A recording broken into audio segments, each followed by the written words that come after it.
Brum, nandito na naman si Machong Brum Brum. Ha ha ha! Hay mama! Ha ha ha! Mga kabrum, may nakita na naman ako natutulog sa tabi ng kalsada mga kabrum. Bigyan na naman natin ito ng pagkain. Let's go!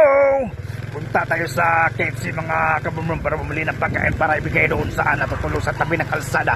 Let's go mga kabrum! Let's go! Dito na tayo sa KFC mga kabrum para bumili ng pagkain para ibigay doon sa natutulog sa tabi ng kalsada. Let's go! Pasok na tayo mga kabrum. Dito na tayo.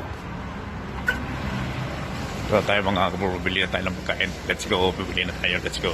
Ito na mga kabrum, nakabili na tayo ng pagkain sa KFC. Bigyan na natin to kay tatay na natutulog sa tabi ng kalsada. Let's go!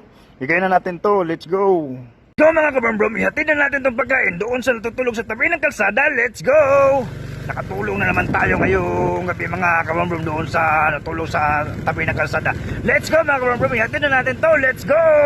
Ano sa tatay mga kabrum, lapitan natin para ibigay pagkain. Let's go! Dito siya mga kabrum. Lapitan natin mga kabrum.